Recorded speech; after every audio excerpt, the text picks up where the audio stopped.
बीची वातई शिकर छोदसीतई।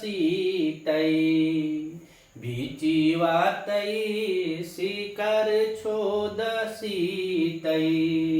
आकर्ष भी पदम किंजल गंधान। मोहे मोहे राम भद्रस्य जीवम। मोहे मोहे राम भद्रस्य जीवम। स्वरम स्वरम प्रेरित तर्पयेति। अब इसमें मुल्ला का यह कथन है और मुल्ला तमसा जी से बात ही कर रहे हैं। तीसरा अंक अभी प्रारंभ है और तीसरे अंक में तमसा और मुल्ला का बताया जा रहा है कि दो नदियों का वक्तव्य है। तो उसमें जब यह कहती हैं, पहले श्लोक में उन्होंने देखा तो जब पूछती हैं तमसा जी कि तुम इतना घबराई क्यों हो सखी, इतना तुम घबराई क्यों हो, तो वह पहले बताए कि भगवान राम दंडकारण्य में आए हैं तो पंचवटी में आएंगे और पंचवटी में उनका करुण रस कैसा होगा उसके बारे में बतलाया गया। फिर यह मुरला का कथन है। मुरला फिर तमसा से कहती है कि मैं आई नहीं हूँ बल्कि मुझको भेजा गया है। और भेजा कौन है, तो अगस्त ऋषि की पत्नी लोपामुद्रा जी ने इनको भेजा है कि भगवान जब जाएंगे पंचवटी में, तो पंचवटी में जाएंगे तो यह अपने जो 12 वर्ष पहले यहाँ पे निवास किए थे माता सीता के साथ, वहाँ के हर जगह हर स्थान को देखकर इनका जो शोक है, जो अंदर ही अंदर जो इनकी पीड़ा है, जो दुख है, वह व्याप्त होगी तो यह बार बार मूर्छित होंगे। इसीलिए तुम पहले जा करके गोदावरी से कह दो कि जब जब भगवान मूर्छित होंगे तब तब तुम अपने वायु से उनका जीवन तर्पण करना, अर्थात उनको चेतन में लाना। जब भगवान मूर्छित होंगे तो उनको चेतन में लाना। वही बात अब ये बता रही है मुल्ला जी। तमसा से करें कि यही मैं कहने आई हूँ कि हे भगवती गोदावरी, जो भगवान आएंगे तो आप उनके लिए सतर्क रहना। तो कह रहे हैं कि मोहे मोहे मोहे मोहे अर्थात प्रत्येक मूर्छा में राम भद्रस्य जीवम, अर्थात जो भगवान राम है, जो उत्तर रामचरितम के नायक हैं, उनके जीवन के बारे में कह रहे हैं कि मोहे मोहे, यानी कि बार बार अब भगवान पंचवटी में मूर्छित होंगे और जब मूर्छित होंगे तो उनके जीवन के कह रहे हैं कि तर्प इति, है ना, इस प्रकार से तर्पये तर्पित करना, अर्थात उनको चेतन में लाना। मेन बात बस इतना ही करें कि जब जब भगवान मूर्छित होंगे उनको चेतन में, अर्थात उनको चेतन में लाने के लिए, उनको होश में लाने के लिए तुम तर्पयेति, अर्थात उनका चेतन में लाने के लिए इस प्रकार से, किस प्रकार से, तो वही अब ऊपर 2-3 लाइनों में इसमें पूरे श्लोक में बताया गया है। तो तर्पयेति देखा जाए तो यहाँ पे त्रिप धातु है। कौन सी धातु है? त्रिप धातु है और त्रिप धातु के साथ ऋच प्रत्यय है और ऋच प्रत्यय में यह लोट लकार मध्यम पुरुष एक वचन की क्रिया लगी हुई है। कौन सी? तर्पयति। तर्पयति मतलब तर्पण, अर्थात उनको चेतन में लाना, होश में लाना। जब जब भगवान बेहोश होंगे तो उनको होश में लाने के लिए तुमको करना क्या है, तो करें इति, तर्प इति, अर्थात इस प्रकार से। किस प्रकार से? तो आगे करें कि बीची बातें, बीची बातें, बीची माने तरंगों से उत्पन्न जो हवाएं हैं, उन तरंगों के उत्पन्न हवाओं से, तो बीची बातें मोहे मोहे राम भद्र से जीवम तर्पयति, अर्थात हे गोदावरी, आप अपने तरंगों से उठी हुई हवा के द्वारा जब जब भगवान मूर्छित होंगे तब तब उनको चेतन में लाने का काम करना। इसलिए आप पहले से ही सतर्क हो जाएं।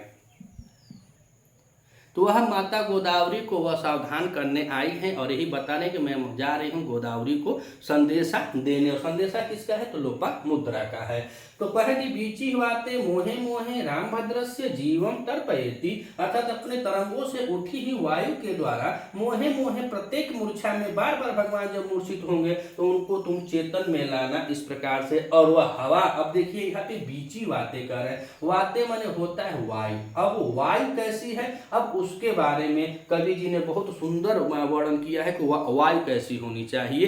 तो कह रहे हैं कि सीकर छोद सीते, जो तय है वहां विसर्ग हो जाएगा, शिकर छोद सीते। शिकर मतलब जो जल है, तो शिकर माने जल, छोद माने उसका चूर्ण, जो जल कण है यानी जो जल का चूर्ण है और कैसा वह जल कण है तो शीतल होना चाहिए। यह सब वायु यानी वाते का विशेषण है कि वह जल कण कैसा होना चाहिए तो शिकर छोद शीते, शिकर यानी जल कणों के यानी जो जल कण है उन जल कणों के शीतल यानी शीतलता से युक्त हो, वह हवा ठंडी हो। आम जनमानस में अगर कोई व्यक्ति मूर्छित होता है तो हम सब जानते हैं कि उनके चेहरे पर पानी मारा जाता है, ठंडा पानी मारा जाता है, अच्छी हवा घुमाई जाती है। ठीक वैसे ही प्राकृत से यह निपुण यहाँ पे उपचार का कार्य पहले से ही तमसा जाकर गोदावरी से कह रही है कि भगवान जब आएंगे तो तुमको ऐसे ऐसे करना है कि जो तुम्हारी तरंगे हैं और तरंगों से उठने वाली हवा, जो तरंग यानी कि नदी अस्थाई चलेगी तो उसमें वायु का जो वेग है उससे टकराव नहीं लेगा। अगर तरंग नीचे ऊपर उठेगी तो उससे वायु का टकराव होगा तो वह हवा उठकर ऊपर जाएगी। तो उस हवा के बारे में बताएं और हवा की क्या क्या भूमिका होती है इस 3 लाइन में वह बताए। तो कह रहे हैं कि शिकर छोद शीते, पहले बताए कि शीतल जल कण होना चाहिए, शीतल जल कण वाले वाते यानी बीची वाते, वह जो वायु है वह शिकर छोद शीते अर्थात जो जल कण है वह शीतल होने चाहिए। और कह रहे हैं कि पदम किंजल गंधान, पदम माने होता है कमल और किंजन माने होता है पराग, गंधन माने होता है सुगंध, यानी कमल के पराग जो केसर होते हैं, कमल के पराग या कमल के केसरों के गंधों से युक्त आकर्षद्भी यानी लाए हुए, क्या हुआ कि वह लाए हुए जो गंध है वह कैसा है तो कह रहे हैं पदम किंजल गंधान अर्थात कमल के पुष्पों के परागों के सुगंध को लाए हुए स्वैरम स्वैरम प्रेरिते और धीरे धीरे मंद मंद रूप से प्रेरित चलने वाली हवा के द्वारा।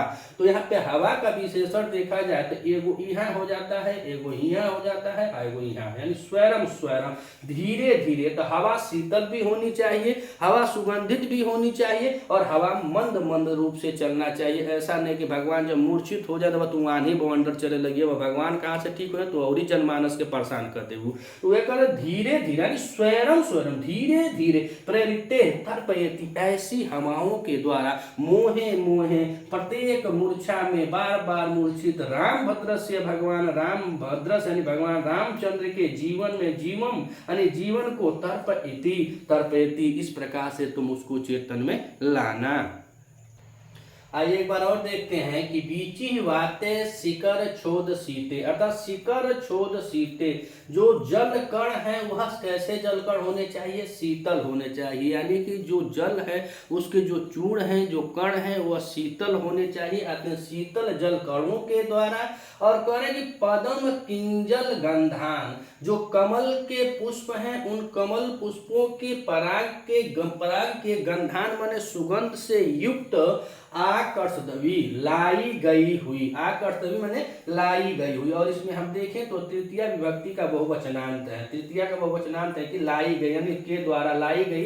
हाँ जो वायु है तो उसमें लाय के लिए कह रहे हैं तो इसमें आ उपसर्ग है, का उपसर्ग है, आ उपसर्ग है और आ उपसर्ग के बाद इसमें कृष धातु है। कौन सी धातु है, कृष धातु है। कृष धातु के साथ सत्री प्रत्यय लगा हुआ है तो शब्द बना है क्या आकर्षद्वी और यहाँ तृतीया का बहुवचनांत है।